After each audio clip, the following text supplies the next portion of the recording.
get wave clear this game so you can't get this massive gold snowball rolling so early against you. Maybe Ambition makes some better choices about his early jungle pathing right there so that he doesn't give up that first blood that caused the game to really take a nosedive. I mean, for CJ Entus. The other thing, too, is that KT last game, as we move into picks and bans, had that first pick, Gragas as well, too. So they really had that Yasuo plan all along, it seemed like. There's a Yasuo ban, wow, against KT. I don't know about that. I'm a bit surprised by that. I don't really think that's necessary. There's a Thresh ban, so no Thresh this game for Mad Life. Mad Life was making plays on Thresh even after they were so far down that they couldn't really recover from that. Well, Mad Life played well that game, but when you're behind that much, there's only so much you can do from the support role, even if you're Mad Life. And there's a Gragas ban as well against KT. So CJ saying, all right, you're just going to have to play something completely different. Now, they banned the Sejuani in Game 1, which doesn't make a lot of sense to me. Yes, Score has been great on that champion, but Score has been showing up on Rek'Sai and Gragas as well, so I'm not really sure what they were trying to accomplish with the Sejuani ban. I think that was a little bit of an overreach for them right there, especially since we know Ambition's Sejuani is perfectly serviceable. And there is a Azir banned out, this time by KT Rolster, so by KT again, I should say. Right. So, not wanting to play that champion today, it would seem. And the Sejuani ban against KT. So they're going to first pick Rek'Sai more than likely. It looks like they'll try. KT could ban Rek'Sai here too and really make things interesting. Do you want to give Kalista to space though? Yeah. I mean, KT gave up Kalista last week. It's true. That is true. And they gave it to an extremely 80 carry focused team. They gave it to Fury. Okay, they're not going to give it to space though. I mean, I suppose if you're KT and you do play those big engaged dive comps, you can give up those 80 carries, but not wanting to do that this time. So you'd imagine the Rek'Sai or maybe the Cassiopeias are going to be picked first. Yeah. It will be, okay. Going to take the Cassiopeia. Yeah, it was banned by CJ in the last game, so they will first pick it on the blue side this time around, but that means Rek'Sai and Alistar going to be the choices. Alistar's such a wonderful 80 carry support against Cassiopeia because of the fact that Cassiopeia has relatively short range, and you can bounce her out of fights even after she ults because you just wait for her Petrifying Gaze to come in, immediately hit Unbreakable Will, and then remove her while that stun is up, so the DPS becomes much, much harder to deal with. And will this be a Lee Sin? Remember, Cinderhulk was nerfed in 5.9. Yeah, Lee Sin and other junglers like him certainly do have a bit more presence. And look at that, the Vayne locked in as well, too. Lee Sin and Vayne for CJ. So already this comp getting a bit interesting on the CJ Entus side. Not really going to help with their wave clear problems whatsoever. And they're not going to be able to get that Alistar Vayne combo, which is a really effective combination. But two major scaling threats. They do have better wave clear this time around, at least with the Cassiopeia, and they could lane swap here, as well as some really early pressure. With the Cinderhulk nerfs to damage to champions, that means that Lee Sin is way better now in the 2v2. If you get like a solo laner and a jungler from each team, Lee Sin's power has comparatively gone up dramatically. Makes a lot of sense, as would the picks for LeBlanc and Jinx as well, too. I mean, picking up this Jinx, KT, they see that lack of wave clear. A good response would be just to push as fast and as hard as they can. Especially, I think you're absolutely right, Doa, especially because Vayne is likely to lane swap here, and having Jinx will win the fast push battle. Yeah, you can just push down the 2v1 and then rotate up to where the 2v2 is. All right, taking Orianna, which is a winning matchup into Cassiopeia, something that we're seeing with increasing frequency. Two early game junglers here. Lee Sin still having a little bit of an edge depending on whether he builds that Cinderhulk or the Warrior enchantment. So do you maybe go with a Rumble here if you're CJ then? Yeah, it's not a bad pickup to help get you into that late game stage. Could go for Maokai as well. Okay, yeah. A little bit more scaling depending on what he builds. Righteous Glory may be a good early pickup, and they have a tank line now to help them out. So early game jungler pick shouldn't matter too much with this composition, considering that they do scale so well at three other roles in Maokai, Vayne, and Cassiopeia into the late game. So KT is just going to really need to push as hard as they can and hope that they can take down a lot of turrets early. Seems like. Well, depends on how they round this one out. If they have Oh, please don't do this. Yes, Please, please do it. Don't listen to Monty. Don't do Please this do to me it someday. Please do it someday. You need to do this. They would have a It really is- solid 1-3-1 if they did this. It is your Well- destiny. More like 4-1, actually. They'd probably be unlikely to 1-3-1 with this composition. What? So taking the Jinx here, they can go for something like an R and set up for really big wombo combos in the late game and scale very well also. They have crazy control, great scaling on Orianna and on Jinx. Not the Volibear. I don't agree with that. You need something which can deal with the Vayne. Okay. Yeah, All that right. works. Yeah, Whimsy is pretty good at dealing with Veins. And just having that wild growth presence too onto Alistar or Rek'Sai for an engage is pretty nice. So a lot of buffs, a lot of utility on this KT team to peel for Arrow. Someday, of course, he's been playing top lane Lulu longer than just about anybody, stretching all the way back to when the KT Bullets used to do it when he was on that team. Yeah. When he was, I remember watching him do like- that in like NLB way back when. yeah, 15, 16 years old. So Yeah. it's been a while. This guy's been a pro for many years at this stage. Yep, pretty much. So there's our final roster for this second game. Now, do you still lane swap with this? I think it's perfectly fine to lane swap. In fact, if KT wants to give Someday the blue buff in a lane swap scenario, he's going to be able to farm really, really well and harass Vayne very effectively if That's Vayne's true. left alone. Yeah. So KT can fast push and do really well with Lulu in the lane swap I like because it. Rek'Sai isn't going to need that blue buff. So that would be a really exciting start from KT. I'll see if they can do it. CJ with certainly a good comp for the late game if they can survive long enough to use it. KT no slouch in the late game either. Well, The yeah. advantage is not going to be too great, especially considering Rek'Sai does more in the late game than Lee Sin does, unless Ambition gets some incredibly good kicks. True enough.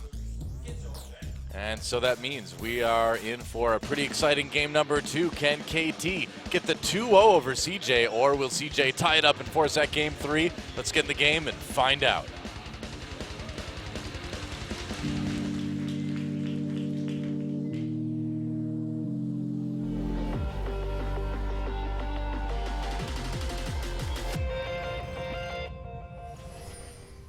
And here we go.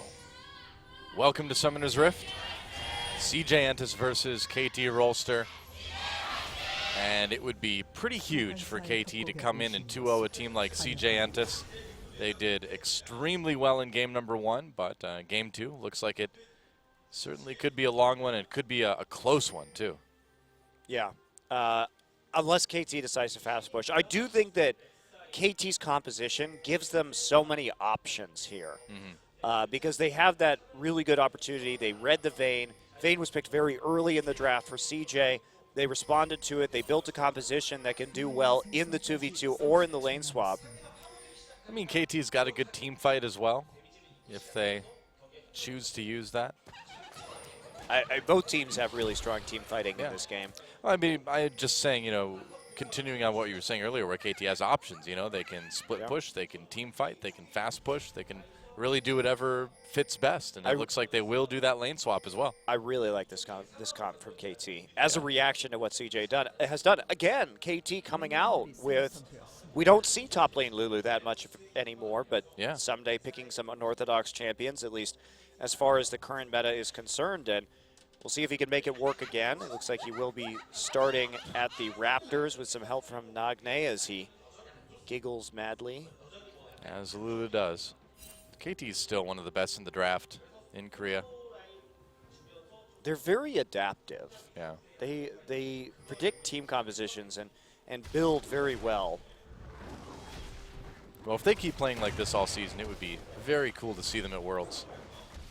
Yeah, first time a KT team will have gone to Worlds, actually, after the massive failure of the KT Arrows in the Gauntlet. Yep. And the KT Bullets in Champion Summer in 2013. That was what that hurts me so much, though. You know that. We don't talk about that. We don't talk about that one because that was such a tragedy because I don't think KT Arrows would have done necessarily much better than Najin Whiteshield did at Worlds just because of the inconsistency of their style. Sure. But KT Bullets, they would have won Worlds if well, they would have won. Or SK Telecom. I mean, yeah, at least we could have had an amazing final potentially at Worlds in that case. Sure. I am very sad about that. Because I just feel that they were pretty much unquestionably the second best team in the world at the time, and we didn't even get to see them at the tournament, so Yeah. I was bummed out. Very bizarre. Odd how it all worked All right, out. so Blue Day someday does get the blue buff here. They actually go for the blue steal. So as predicted, this is going to be their strategy coming into this game. Yeah, so they'll get that Lulu versus Vayne lane, and Lulu with the blue buff. A lot of those glitter lances coming in, using that E on Vayne if she tumbles too close. Or just E on yourself, I suppose, too, to absorb that damage from Vayne when she tumbles in. I like it. Early Dragon from CJ as well, too, it looks like. I don't know if they're going to be able to finish this. Remember, Dragon was buffed right here, but no one actually putting pressure down. They've got, they've got a ward. Well, they're actually going to give this up, even with all that Dragon damage. And so that means they're fast pushing. Yeah, KT is going to get this top turret. So is the Dragon worth it? Oh, Fixer actually taking a couple tower hits right there. That was a bit of a mistake. Yeah. But they really want to push this turret as fast as they can. Yeah, they're going to be trading a Dragon deficit for this early gold advantage, making that conscious decision. And now we see Madlife and Shy walking into the top side. Are they actually going to be able to kill this top turret? I'm not so sure. Yeah, they should be able to. Yeah, it'll be close. You got minigun Jinx. Oh, yeah, I suppose. All right. Good enough. Ward just for safety's sake from Fixer, and it looks like they will not be able to do it. Oh, it's yeah, gonna be I close. was going to say. Yeah, it's a couple auto attacks off. Someday now coming up here to help out, but that will delay the recall and give Vayne some more free farming in the bottom side. That's actually very important. Actually, there's going to be a big up. dive here. Yeah, Score coming up as well, too. Madlife, there's a slow onto him. Score catches him as well. Knock up onto Madlife. This is going to be first blood potentially for KT. It will indeed be who's going to get it, and it's going to be Someday. Someday gets that first blood, which is pretty nice. Looks like they're going to have the 1v1 lane. That was pretty tricky. So they just faked the recall right there. Guess so. And now they may punish even further. Man, they're staying here for this another one. dive. And they're going to go after Shy But there's now. no pressure. I mean, Vayne is not putting any pressure on the bottom side. So KT, there's no downside to doing this right now. Goodbye, absolutely Shy. none. They're going to get the reset off the tower kill as well. Watch this. Get excited. Follow through. Oh, there we go. From Shy. There's the pulverize. Yep, another slow comes in, and it's going to be another kill. Score picking that one up. Not the turret. even remotely worth it to flash right there if you're Shy. That's a big error. You're not getting out of that one. The tower was so low. Even if you flash, Jinx is going to hit her passive and then just run right past you. You have 4 people trying to dive. And meanwhile, the freeze still going on. They have no pressure in the bottom side of the map right now. And that means that tower, that kill, totally free for KT. Wow. So CJ really counting on space to carry hard with this Vayne later on. But already a pretty big deficit at just a few minutes into the game here, just 6 minutes in. Well, Shy at least is going to get some time to farm back up here in the bottom side, and he's not behind on levels. So that is a bit of an advantage. Someday just here to hold the lane while he waits for top side to push out, handing that off to Nagne. And Nagne has been really bullied in this lane matchup. Look at that, actually, 28 to 50. So yeah, you're right. Coco just crushing him. Huh. Which is not something you'd expect to see in this matchup, too. Well, I've kind of seen it both ways. I mean, it seems like Orianna should be able to, Orianna farm well win enough. this lane. Yeah. You have longer range, you have better control, you have a shield to deal with her damage over time. Yes, you should absolutely win this lane, I think, as Orianna. All you have to do is dodge the poison. You don't really need to worry about the range too much. Well, you get hit by poison, your shield just deals with it. Yeah, so. It should. In theory. And Arrow and Fixer might be in a little bit of trouble here. Yeah, CJ coming in. The flash from Arrow happens right away. Score coming down. The teleport as well. Slow doesn't land onto space, though. Can they maybe catch Madlife here? There's no flash. TP. Teleport coming in, though, for CJ. KT needs to back off right now. There is Shy knocking Score back into the fight. Shy getting very low, and here comes Nagne. Where's that level 6? There it is. Shockwave, but Madlife manages to get out anyway. Still ends up being a kill on the top laner for KT. So they still come away with the win, and they may come away with a turret here, too. Yeah, this fast push, very effective as long as Cassiopeia isn't there to wave clear. So here we go. I think that flash may have been a little bit of an overcommitment. If he had stayed and hit that turret, maybe they would have been able to kill it. Either way. 5 people on the bottom side, though. But there's no pressure. Shy was just farming there close to his turret. They've been playing so far back in the lanes because CJ's playing scared. I think the hope really rests in Coco right now. He's been Yes. able to get some damage done on the mid lane turret, been able to get a lot of farm.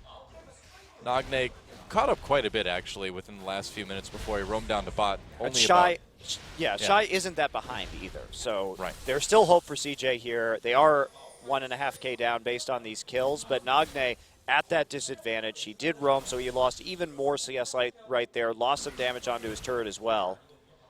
I mean, KT's getting some kills, but what they really need, I feel like, is the turrets.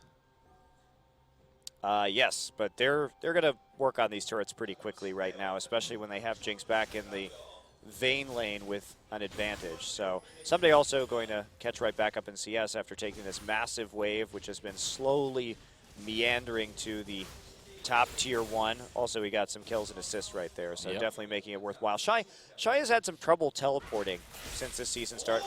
Oh, he nearly got it. Nearly got Ambition there, too. Nice attempt with the Jinx rocket from Arrow. Yeah, really, really close to stealing that blue buff. That was from across the map, too. And there was no ward. Yeah, that was blind, wasn't it? Yes. Man. I mean, they knew that Coco was there. Yeah. But that also prevented the blue buff from being handed off properly, which is If that had been like a level 2 Jinx ult, that probably would have killed him. Nagne, meanwhile, he hasn't really caught up in CS, but he hasn't gotten any farther behind. So he has been able to stabilize a bit anyway in the mid lane. Taking a lot of damage on that turret, though. Yeah, I wouldn't count CJ out yet. I really wouldn't. I think that Coco's an extremely good place to carry this game, and Shy, even though he's died a couple times, really isn't that far behind. Yeah, Nagne having a really hard time with Coco. Yeah, Dragon up again. Getting those Twin Fang resets on him with the poison, too, and just chasing him down. Yep. It's interesting, though. We've seen at MSI in the finals, we saw EasyHoon win both sides of this matchup, actually. That's true. It's a matchup that we saw a couple times there. So, yeah. Oh, Shockwave brings in Coco. He's in a lot of trouble here. Nice ult, though, onto Someday. Might get Coco his life, but not quite. Ambition coming in, though. Wild growth onto Someday, so it looks like both sides will survive with a couple ults used. Ambition not using his, though. KT going to be able to translate that actually probably into a dragon here, whereas seems that way. CJ more than likely just going to be pushed off. We'll see how hard they want to commit, but I doubt they want to go anywhere right now to try and contest this with the way that Arrow has a nice item advantage at the moment. And look at Arrow, too, getting the Berserker Greaves completed before he goes after a bigger ticket item. This is extremely good for fast pushing, and if Space ever leaves lane. Oh, big melee in the bot lane. Exhaust onto Space here as Arrow tries to back away. Flash from Fixer. Looks like he'll be able to make it out, though. Yeah, they tried to cut the corner on the lane right there and didn't anticipate that Ambition would be on the bottom side, so they get punished for it a little bit. But again, if Space leaves lane, which is harder to do because he has some lifesteal right now. He's got some sustain in that Cutlass. But if he does, that tower's dead, 100%. Oh, yeah. Well, same for Nagne, too. His tower pretty low. Same for Someday as well, honestly. Like CJ on the verge of taking 3 very quick turrets here if they get the opportunity. Yeah, well, that was because Someday has been trying to make plays on the map. Does tag Shy, not able to delay the recall even though the damage goes through. And there is a Warrior enchant for Ambition, so not going the way of the Cinder Hulk right now. But he's been unable on Lee Sin to make a play in the first 11 minutes of this game. Well, it's not the greatest thing for Lee Sin. But we'll see what he can do later. I mean, all he needs is one good kick on Jinx, and that can turn the game around. Right. And Shy also going for that Righteous Glory, and they're going to be in a very nice power spike when that Righteous Glory is completed to make a teleport play alongside Lee Sin when he's going to be at his strongest point of the game. So the setup can be pretty good right now for CJ Entus. Yeah, they've got CS leads, pretty big ones in top and mid, too. Yeah, especially mid lane. That's huge on a champion that is going to keep on stacking up like Cassiopeia. Blue buff handed over to Nagne. And Shy going to walk all the way back. Has enough wards that he's going to feel pretty safe right there. It'd be nice if he could take out the pink ward in the river, but just going to stick around in the safest place possible, waiting for this big wave to come back. Yeah, KT not really able to do that fast pushing that they wanted to, it looks like. They don't have to commit to it, though, is Yeah. the thing. They can still farm up and wait for the late game just as well as CJ can. Well, it's like we said, too. They can split push. They can be team fight oriented. They can kind of change things up given the situation.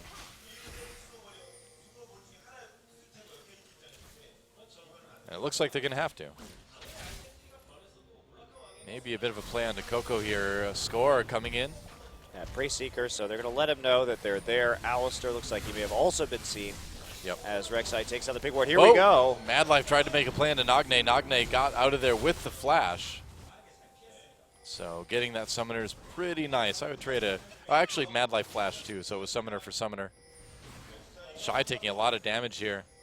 Needs to be careful. Score could come over the wall and make a play here. Coco's here. Behind Dangerous. him, though. Yeah, that's right. They're going to kill Shy before anything else. Maybe someday flashing in for that kill. They're really committing. They're going deep for it, and here comes Coco. Will he get the double? There's one easy. It scored a lot of trouble. Yeah, Ambition right there as well, too. Double kill for Coco. KT really overcommitting with that one. I mean, Nagne saw Coco leave lane. I don't know what happened there. Well, there's no way that Nagne can pursue him as well, given how strong Nagne is at the moment. They had no wards in the topside jungle either. That's not the play you want to make. You would think, though, that Nagne would say, hey, Coco is heading your direction, and you wouldn't chase Shy all the way down there. After they failed to kill Shy before getting under the turret, they still could have absolutely gotten out of that situation if they didn't dive the turret. So really silly overcommittal. They lost two players, 2 flashes for 1. And they gave it to the person you don't want to give kills to right now, exactly. Coco has a massive opportunity to carry this game. That also helps them close that gold gap. In terms of farm, CJ Entus doing just fine. Even space as a result of that freezing, which looked like it could go really wrong in the early game. They've managed to keep that tower up, so they haven't been overly punished for it, and they've gotten some damage onto the mid lane too, thanks to the roaming from Nagne. So this is looking up for CJ. That certainly is. Although, you know, again, KT with a team that scales well, they can still come back and win it with a team fight late. Certainly possible.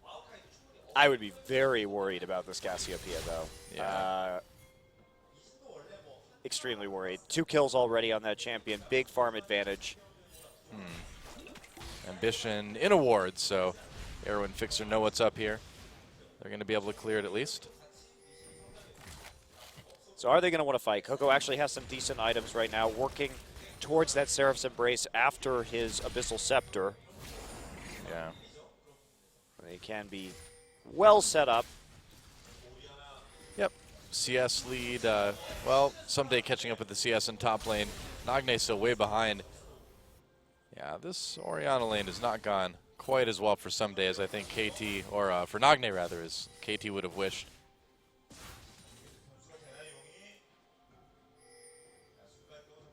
Yeah, here's the setup for the Dragon. Trying to punish space right now. Oh, nice condemn. Oh, but he flashes in with the Pulverizer as he exhausts as well. Score coming in. Space flashes the rocket, though, and now the teleport coming in for both top laners.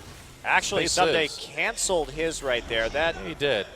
Well, so Shy fast on the trigger, but they used the opportunity that they had gained from Ambition and Mad Light both being back at base right there to try and punish him. But that was actually some really nice play by Space. Yeah. Buffering the condemn super well on the engage and then forcing the flash and then flashing the rocket afterwards. Did leave him with no summoners for this upcoming fight, however. Yep, that is true. No ult for Arrow, though. Nagne has his. Arrow doing a lot of damage to Mad Life. Oh, condemning as well. What a combo. There's the ult. Arrow just blown up. Man, what a catch for CJ. That was nice. Yeah. Wow. Especially since they didn't have any summoners. It was very important that they actually get a pick off right there. So they pick one up. And there is another dragon for CJ. Well, bit of an error by Arrow being in the wrong place at the wrong time. Well, he's really vulnerable. Yes, he is. He is playing Jinx. He's playing Jinx, and unless everyone is grouped up right there, there's not a lot of peel for him. But yeah, he needed to be more careful around the pit. Yeah, look at all the wards in there for CJ too. There was no mystery about where KT was before that happened. Missed the Glitter Lance, so they couldn't follow up on that Whimsy onto Nagne. Yeah, looking for a shockwave there, but didn't get it. Fight over the blue buff here. Smited away by Ambition. Smote away. Smitten away. That's not the right word. They were smitten with the blue buff. They were, and they got it. That's right. Okay, well, liking the way this looks for CJ right now. Certainly. Chilling Smite on the Arrow. Kick back into Mad Life. Again, Arrow in big trouble here. Fixer trying to save his AD carry. Looks like he'll be able to. A close call, though, again for Arrow. And it's situations like this that are the reason why Korea doesn't like to use Jinx very much. She doesn't really have the escapes, and that's really made her not a preferable pick in Korea. Yeah, and had to use both summoners in order to get away from that as well. And now Jinx is basically just a sitting duck for the next 5 minutes. Ambition can return as soon as his ultimate is back up again. Try and make that same play one more time, especially Mad Life's ult almost being up as well. And having the flash, he'll be able to flash ult Arrow if he really wants to. Ambition looks like he doesn't want to make a repeat gank onto the bottom side, wants to move into top instead. And Score just there to protect his dual lane as they push out so they don't lose their tower right away. And it doesn't look like Jinx is quite ready to recall yet. Just going to go ahead and wait for the wave to return. Well, probably waiting for his next big component of an item. Just picked up the IE, the Berserker's Greaves. He should have enough for something fairly soon. As they push this lane up. Blue buff going over to Coco, of course. Yeah. Space is certainly getting to be quite a big threat here. Nagne still 30 CS down to Coco. Yeah, hasn't been able to close that gap all game. And the kills, too. Especially since Nagne has been roaming, but hasn't even been able to get assists off of that. There goes the turret as Coco. Wow. Great lane for Coco. Very, very well done. We didn't get to see much of it, unfortunately, in the early game when he first started to get out to that really big CS advantage. Yeah, I would have liked to see some of that just to see how the movement was between the two players. The funny thing is KT actually has more kills this game, but it's not really about that. It's about this Cassiopeia getting most of the kills on CJ. Yeah, she's... Coco's an absolute monster right now. He's going to go back, make some really big purchases. It's like we may see the Archangels and what other goodies. Nope, Death Cap actually. Had enough money just to go straight into Death Cap, so he's going to do that. Damage, yeah. Well, KT should be able to get this turret here. A Q used by Mission. Oh, they're going to go through. Mad Life ults onto Arrow. Arrow knocked up. They still take out the turret. Arrow getting excited here. Yeah, CJ made a decision to try and defend that tower when Cassiopeia was back, and they were at TP disadvantage, so that was a bit greedy. They could have just given it up and fallen back, considering the state of the game at the current time. They're already doing very, very well. Yeah. But instead, Shy is just going to split push. He's going to have a TP advantage in about 30 seconds, though, so CJ may be able to respond, especially onto Arrow. If he goes back with that Righteous Glory, he can definitely make a play right now to catch Arrow out without that flash, and they may be able just to respond in kind in the end. KT is caught up in turrets by taking down that tier 1 in bot lane. Dragging up in about 1:30 again. And KT still keeping it relatively close. Coco has a huge gold advantage. He does. But, I mean, one shockwave could change all that. Well, the problem is Orianna is down so far in terms of core items that the shockwave really isn't going to be doing much damage. And you see Ambition working on that Aegis at the moment as well, which is going to be very effective. Once they get Aegis and Frozen Heart from CJ, KT's composition may run into some issues. Those items are particularly important, and nobody really close on KT to buying a Frozen Heart, and I also don't even know who would buy a Frozen Heart in this team. Score is the most likely option, but Fixer. He's going for a Randuin's Omen right now, and Fixer would take forever to buy one at this stage. Yeah, I suppose. So, Coco trying to make a catch there, but he dodges the W from Jinx. So yeah, the fact that Space will have more DPS without a Frozen Heart on the enemy team in the late game is probably going to be pretty significant. Yeah. Looks like KT just wants to take out this mid lane turret. And are they going to be able to do it? Certainly able to do a lot of damage very quickly to it. And everybody backing up. Looks like they might have a pick onto Shy here, but Shy thinking about trying to come in for a flank here too. CJ, Mad Life in space, moving up from River. Dragon is about to come up again. Yeah, they don't have very many wards on the bottom side, though. They've chosen to ward up around the top side of the river, so KT could possibly just trade the mid lane turret for it. Looks like that's what they want to do. Yep. But pushing is good.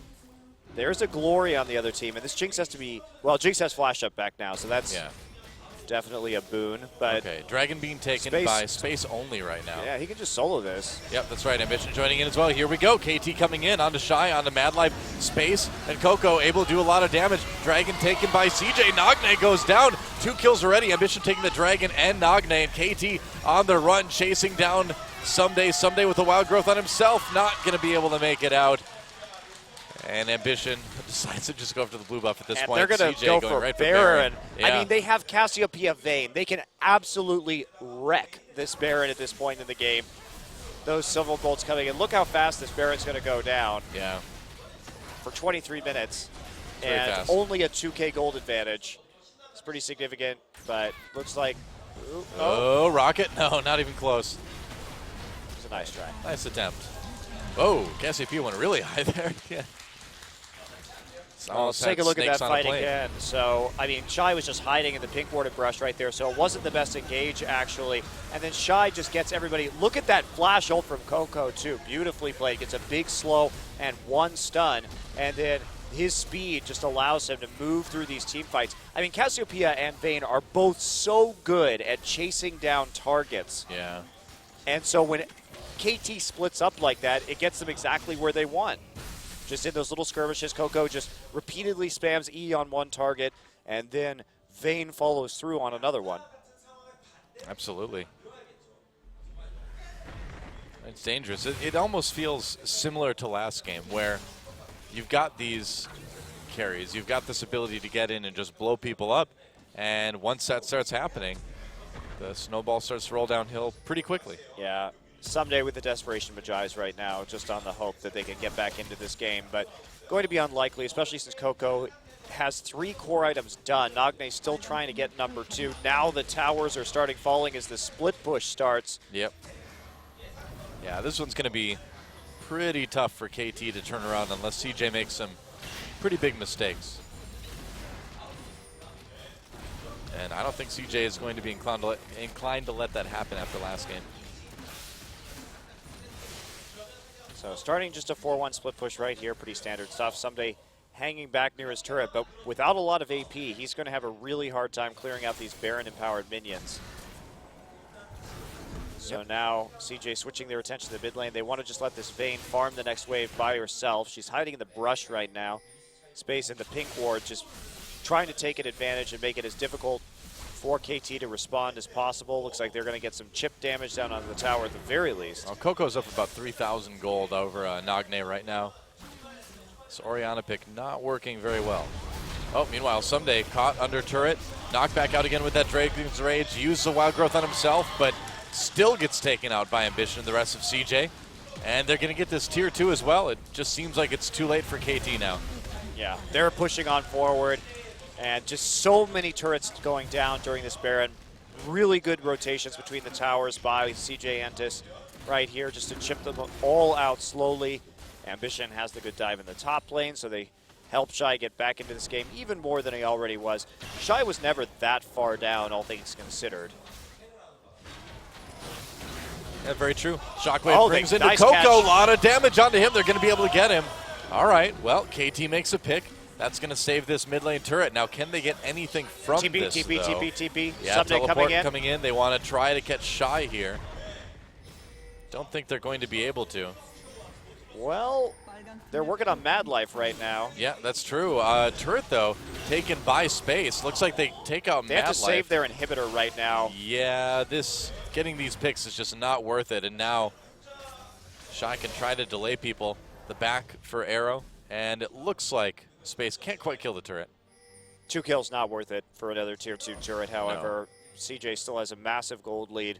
And there was no other objective that could be taken. All the lanes were pushed up for CJ Entus. And that'll mean nothing really that KT can do to maximize their advantage. Space and Ambition are coming up. KT does not want to fight this. Wow, Fixer going in onto Space, getting condemned away. Space just walking casually out of their score. Hits him with the smite though, but Space pops the ult. He should be just fine. KT backing away. Yeah, good disengage from KT on that. Yep. It was a 5v3, so CJ not wanting to go in. CJ threatening this 4th dragon here in about a minute too. So that's going to be kind of the do or die fight, I think, for KT. If they let CJ take that dragon, I think it's over. Yeah, I would agree with you. And what an interesting game focused around the mid lane right there, because we saw how hard Nagne was dominated in this matchup, but it really looked like KT was going to win the side lane battles, but in the end, they weren't able to push their advantage as hard as they could. A couple of those minion waves, I think, had they gone a different way and had those 2 outer turrets died in terms of top and bottom a minion wave or 2 earlier for KT, we may be looking at a very different game. Yeah. But some mispositioning around the dragon as well for KT has cost them, and CJ has been there to punish at every opportunity. KT certainly came close to making this work. I mean, it looks one-sided, but I feel like this is actually a fairly close game initially. Yeah, it's funny because we have this large gold lead that's coming through thanks to a CS advantage. Looks shy actually with a CS edge right now. Yeah. And just a large number of turrets as well as the Baron going down to bolster CJ's coffers. And we have Speed Shrine right now, fantastic with Cassiopeia and Vayne. Dragon about to spawn. Not really much that KT's going to be able to do to stop this. Yeah, well, again, this is the fight. They need to win it, but Someday's not there. It doesn't have TP, so it looks like they're just going to go for the mid lane turret instead. They still haven't taken down the tier 1. They're not going to get it this time either. Nope. CJ playing some well, that's about tight it. defense in this one as they try and steal away that blue buff as well. Barring and some major errors, that should be about it. Space going to grab the blue buff, so will they wait for this next Baron? Probably. They can just go ahead and bait the Baron. They can also do it incredibly fast. Yep. True enough. You know, if I was that Cassiopeia skin and I had like the little snake heads on my head, I would just use those heads to like carry groceries or something, you know? Free up your arms for other stuff. But you wouldn't be able to see very well with grocery bags in front of your face. Well, they're on the side though. It wouldn't block your vision. I don't know. Grocery bags can get pretty big. Might be difficult. Well, you just like have the snake heads hang down a bit, you know? Like behind your back or something. Makes it easier. Because you got to get them all in one trip, right? Right. So having extra tiny arms on your head might be pretty helpful. See, the other thing I would do too is that when I was done and I had succeeded doing this, I would have the snakeheads like kind of high-five each other. Be like, yeah. With their mouths. That's right. Pretty much. Not really a lot of 5 in that high 5. Depends on how many teeth are involved, I suppose. Pretty sure more than, or fewer than. You have no idea how many teeth snakes have. I don't know. I don't either. So we'll just assume I'm right. I think it's naturally 2 fangs. No, they have more teeth than that. Snakes have more than just 2 teeth. 2 fangs. Yeah, 2 fangs, but not 2 teeth. I mean, twin fangs is pretty obvious, right? They've got a whole mouth of teeth. I don't know the answer to this question. I'm not a snake biologist, Doa. I didn't go in. Oh, there's the flash engage. grab on Nagne, knocked away immediately, though. Wild growth on Nagne as well to keep him alive. Meanwhile, Shy gets way back in the enemy lines. Space exhausted, but still doing quite a bit of damage. There's a nice shockwave, though, bringing in a lot of CJ, but KT already on the run. There goes Arrow, rather. And CJ should be able to clean up this fight. Triple kill for Ambition. Wow, look at this. A double for Coco. That is a pretty clean ace. As CJ is ready to end it, perhaps right here, right now. We'll see how fast they can burn through these objectives. Yeah, they don't have that many minion waves to follow up. Also, Death Timer is not the longest at 30 minutes in this game, but it looks like they're going to be able to finish. I believe so. Ambition taking a lot of damage. There's a lot of turret damage coming in, but with that surviving minion wave should be plenty. Arrow and Nagne up in a little bit along with Fixer. They're going for the Nexus, but yeah, there's no way. There's no way. And there it goes. So CJ comes back and takes game 2. GG. Yeah, it looks like we will be moving to this 3rd game as expected with both these teams so close. Yeah, looking in just terms as of performance. Yeah, looking just as evenly matched as we thought they would.